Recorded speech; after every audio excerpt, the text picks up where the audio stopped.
There's a message for you. I keep it a secret, but actually, months ago, the Lord God already told me about you, Israel Prime Minister Benjamin Netanyahu, even before this Gaza issue started with Hamas, even before the attacks has started, the Lord God already sent a message that you has the power of Pharaoh, like the Egyptian ancient king.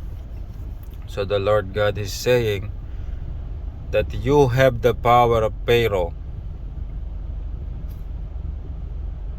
That is the words of God the Creator, of the God the Father, or Allah in Arabic, the one you're praying in the Wailing Wall in Jerusalem, the alien God. He told that to me months ago. At that time, I did not understand it because there's not much information about you yet, and so I just listened to the prophecy. But at that moment, I really don't understand it fully. So now it's becoming clear what the Lord God means. So the Lord God has said that Israel Prime Minister Benjamin Netanyahu has the power of Pharaoh, like the ancient Egyptian kings. And the Lord God means something about it. Now, all these things happening right now, all these wars now, missiles or drones are hitting Tel Aviv, one of the major cities in Israel. And I can see on the news that Israel fight back. There's big fire there in the Yemen. Now, as usual, I'm always just checking what God is allowing me to say. So I'm reading right now what God is allowing me to say. I cannot just say every word here. The Lord God is sending the message. God is using me as His servant, and I am speaking what God is allowing me to say, even right now. So, I want to remind you days ago to Israel Prime Minister Benjamin Netanyahu, to the leaders of Israel, and to the leaders of AIPAC, and of course, you're in control of America, of course, leaders of America, the West, of NATO, your allies, that the Lord God has already said in advance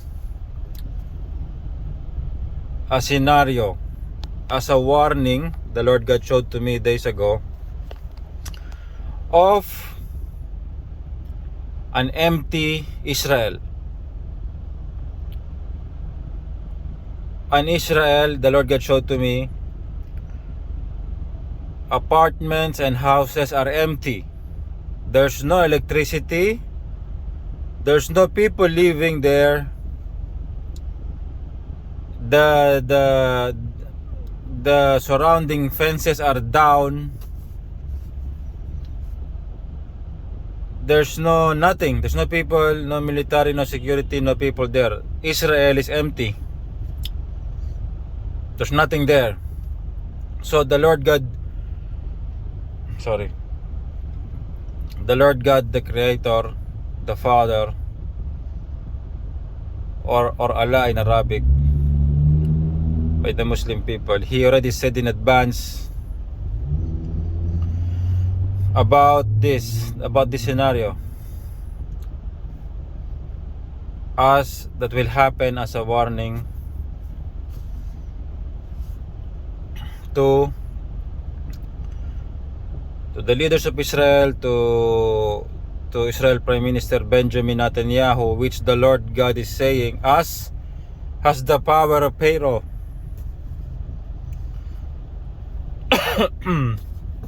Sorry, I can't breathe this, and on this aircon I cannot breathe. And so I want to remind to you the warning from God the Father, or God the Creator, about this, of an empty Israel. No one is there, no one living there, there's no power, there's nothing there. The buildings are empty. And another vision the Lord God sent to me, I already told you, it's like a movie God showed to me. The attacks on the apartments and houses there in Israel, I told in my previous video, the Lord God said in advance, showed in advance, the street combat, hand-to-hand combat. I saw, the Lord God showed to me the guns, the people not wearing army uniforms, wearing civilian clothing, attacking each houses, each apartment, each building. The weapon, the long knives they're using, some rifles, and the terror on each of the houses, the terror on each of the family that they felt. The Lord God showed to me everything. I told that a little bit in detail, but the Lord God showed to me every detail. As I have told you, it's a bit brutal, so I did not mention everything. So the Lord God the Creator already said in advance, the Lord God used to me to tell you what is going to happen. Now I have a map here I'm gonna show you. So this is Israel, yeah? As we can see in the map in Google, you are in border with so many countries. Okay, we all know that. You have Lebanon there, you have Egypt there, you have Yemen, Jordan. Okay. Okay. So in short, you are surrounded by Islamic countries and nations and armies. Now Benjamin Netanyahu, Israel Prime Minister, even God said you have the power of Pharaoh. I can see the use of advanced fighter jets bombing your enemies, bombing them. You can bomb their infrastructure, maybe their oil reserves, their power plants, their weapon storage system, important military facilities, important government buildings. You can bomb them. You can bomb all important facilities of your enemies. You can use your fighter jets made in USA to bomb special targets in all of these surrounding countries surrounding Israel. There will be big fire, some deaths, but in reality, from the knowledge and experience that the Lord God has given to me, you cannot destroy all the entire population of a country using a fighter jet. You cannot. You cannot destroy their whole army. You cannot destroy their whole population. You cannot destroy all their citizens by using a fighter jet and bombing them. It will not work that way. It's not enough. You have air power, but you cannot destroy the whole population, the whole army. You cannot. So what I mean,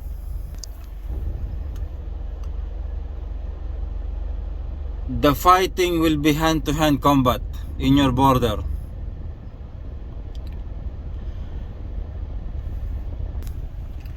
At the end of the day, in a real war, yes, you can put your armies in the border of Israel,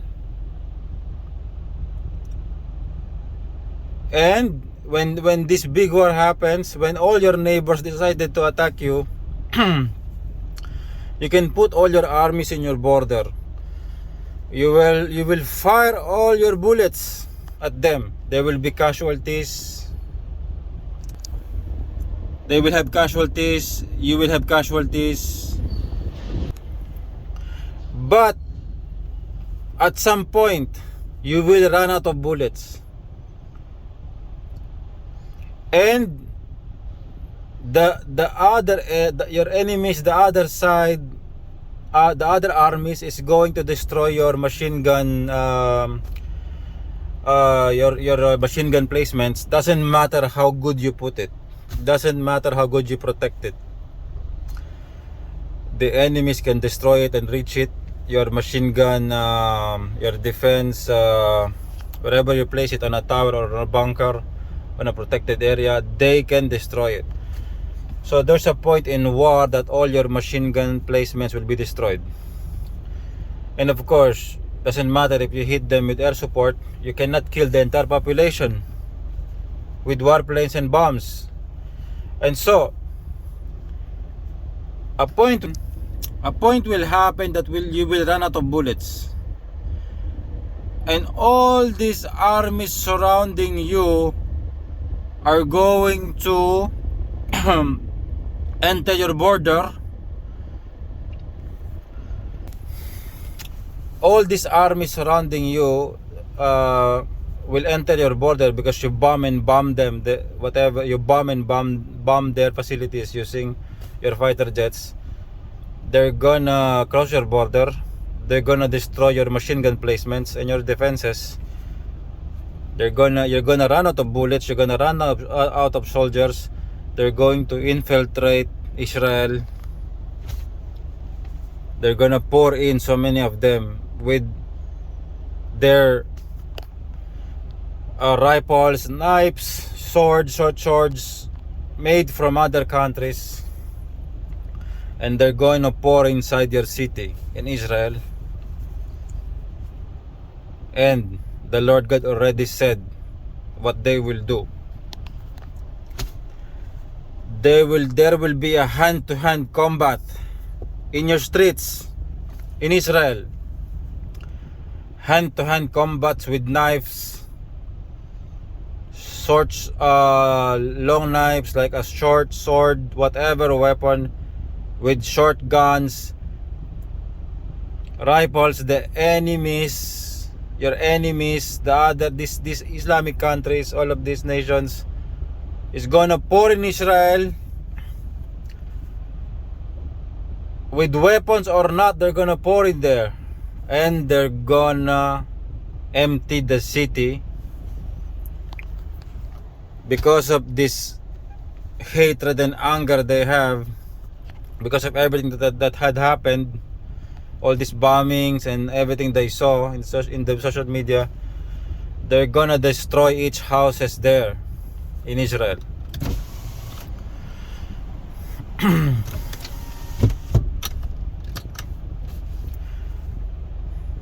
Whatever you do, whatever you're doing right now, your fighter jets and your bullets, your machine guns are not enough to kill, destroy all the populations of all the nations around you. It will not be enough. You will be surrounded, you will be infiltrated, they will enter your borders, and they're going to destroy everything. They're going to destroy everything. The Lord God already said in advance, an empty Israel, no people there, no power, there's no fences, missiles are flying in the air, civilians attacking Israel with rifles, with knives, with short swords, young men, middle-aged women, even them, old men, all attacking Israel. The Lord God already said in advance, in my previous video. So, Israel Prime Minister Benjamin Netanyahu, as the Lord God has said, you have the power of Pharaoh. The Lord God is giving you a choice. Wait, I'm gonna ask permission.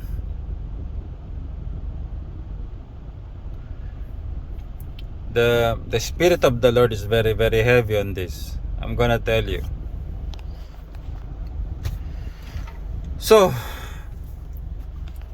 you still have a choice. The Lord God is correcting me on whatever words I need to deliver to you, into the leaders of AIPAC, into the USA, to all the leaders there with you in the West. You have a choice. You proceed with all of these attacks and fighting you're doing with your neighbors. The Lord God already said and prophesied, Israel will be an empty city. Israel will be destroyed. Or you do what I'm telling you to do. What I'm telling you to do, I already said it. God already used me to say it. I will be in control of all of your military power, all of your wealth, and I will use that to teach the law of God in all the nations. The law of God will be applied in all the nations. And the Lord God is already also sending me to war. I already told you,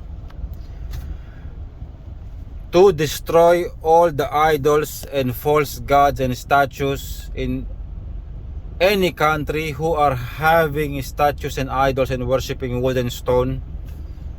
The Lord God gave an order to destroy all these statues and idols and false gods that the people has built.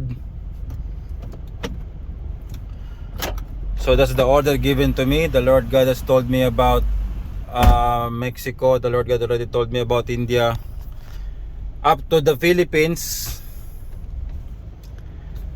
to destroy all the idols in these countries. And I already told you in advance, the Lord God has already said and prophesied, also written in the Holy Bible, 1/3 of human population, because of these wars, 1/3 of human population will be gone, will be destroyed. And their military leaders and personnel will be destroyed, as written in the Holy Bible.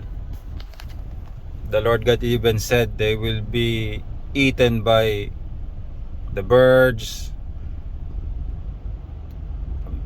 as a of the wild animals, as a punishment, because they worshiping wood and stone, they're worshiping idols, they're worshiping false gods, they have wrong tradition. So the Lord God is sending punishment.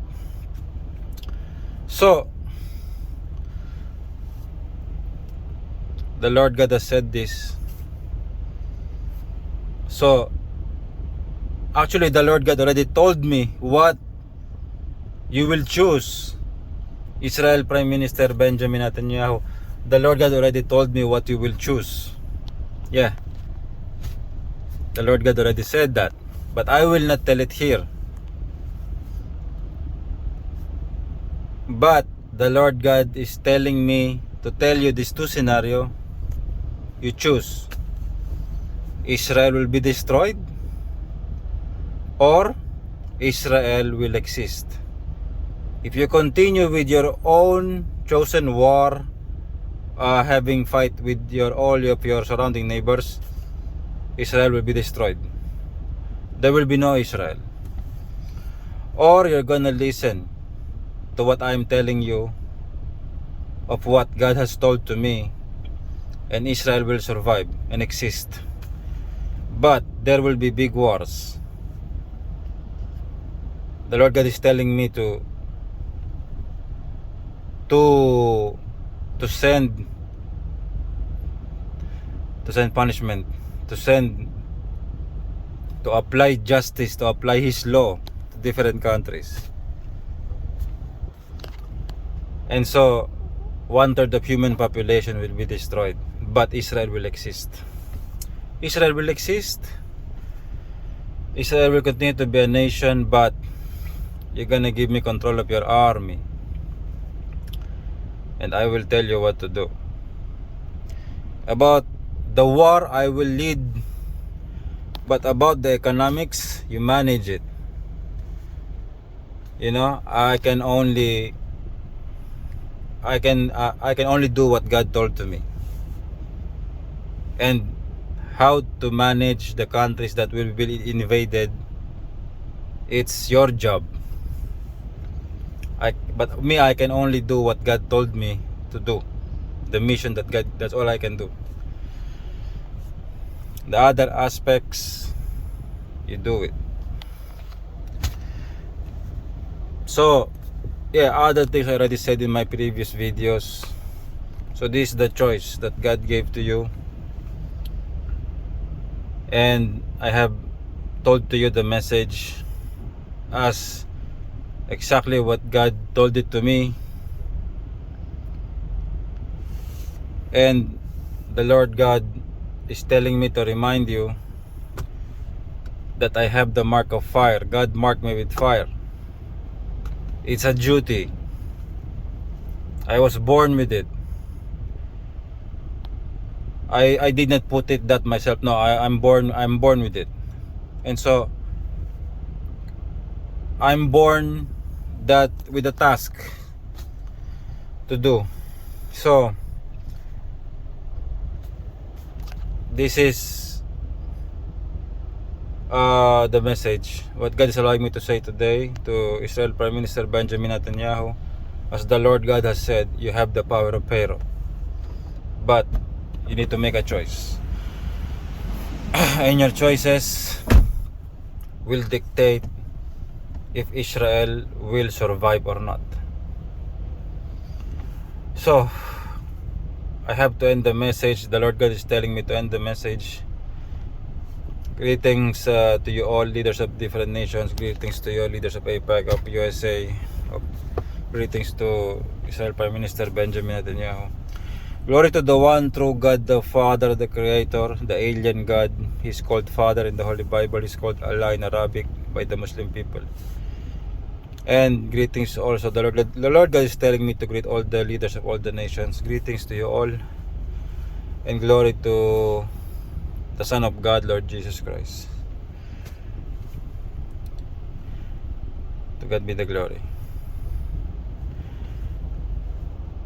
To the one true God, all the glory is for His name. To God be the glory. Amen.